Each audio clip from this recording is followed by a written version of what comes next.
Elə aktyorlar var ki, tamaşaçıların yaddaşında öz adları ilə deyil, yaratdığı obrazın adı ilə qalır. Xüsusilə də milli kinomuzda çəkilmiş əcnəbi aktyorlar. Çoxları hələ də onların yad olduğunu bilmir. Elə özündən sanıb illərlə heyranlıqla izləyir. Bunlardan biri də Tütək Səsi filminin Cəbrayılıdır.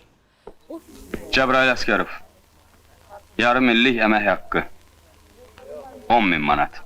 Tank istehsalı üçün. O filmdə rolunu o qədər təbii oynayır, kənd həyatına o qədər doğma görünürdü ki, tamaşaçı onu aktyor kimi yox, elə öz kəndindən biri kimi qəbul edirdi. Cəbrayıl Azərbaycan kəndlisinin obrazına çevrildi, amma onu yaşadan Moldovalı aktyor Mixay Valantir idi. Mixay Valantir Sovet Moldovan teatr və kino aktyoru, müğənnisi idi. O 1934-cü ildə Rumıniya Krallığının Bessarabiya vilayətində, indiki Moldova Respublikasında doğulub. Keçmiş İttifaqda Qaraçı filmindəki Budulay rolu ilə məşhurlaşıb. 1974-cü ildə Moldaviya SSR xalq artisti, 1984-cü ildə isə SSR xalq artisti adına layiq görülüb. Budulay.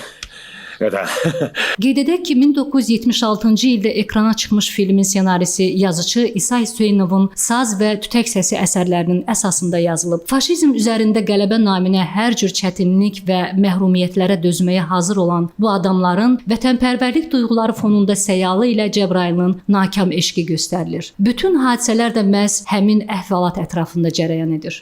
Muhtar dostum olmasaydı bu saat götürüp kaçardım seni. Vallahi götürüp kaçardım. O dediğin söz indi də cəmaətin dilindədir. Töhmətli olmuşuq.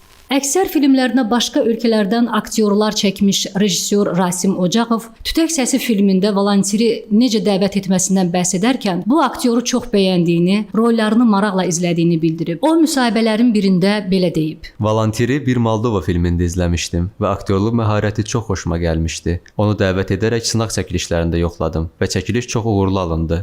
Maraqlıdır ki, bu rolə əvvəlcə aktyor Şahmar Ələkbərovun çəkiləcəyi nəzərdə tutulurdu. Amma Cəbrayıl obrazı Mixay Valantirə qismət oldu. Obraz ona qismət olmasa da, səsi əbədi olaraq Şahmar Ələkbərovun oldu.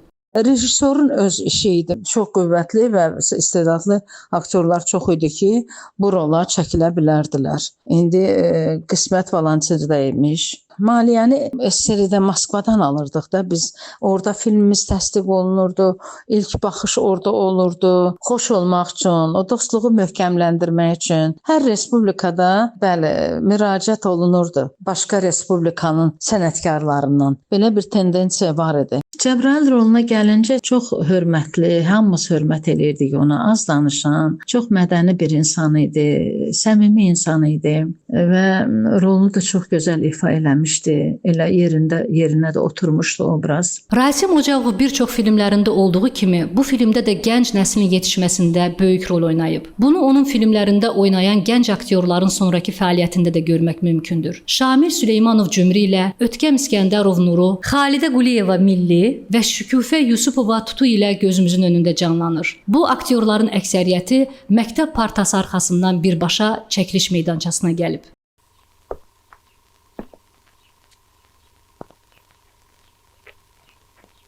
Moldova Respublikasının Azərbaycandakı səfiri Aleksandr Yesaulenko bizim mediaya verdiyi açıqlamasında Mixay Valantirin ölkələrimiz arasında qurulmuş mədəni əlaqələrdə böyük rol oynadığını bildirdi. Azərbaycan tamaşaçıları üçün Valantir böyük istedada malik aktyor kimi yadda qaldı. Onun obrazları insanların qəlbinə işləyirdi. Moldova üçün isə o, mədəniyyətin sərhədlərini aşaraq başqa xalqların qəlbində də öz əks-sədasını tapmasının nümunəsi oldu. Onun ən məşhur obrazı Qaraçı filmindəki Budulay olsa da, Tütək Səsindəki Cəbrayıl obrazı da Azərbaycanın mədəni yaddaşının bir hissəsinə çevrildi.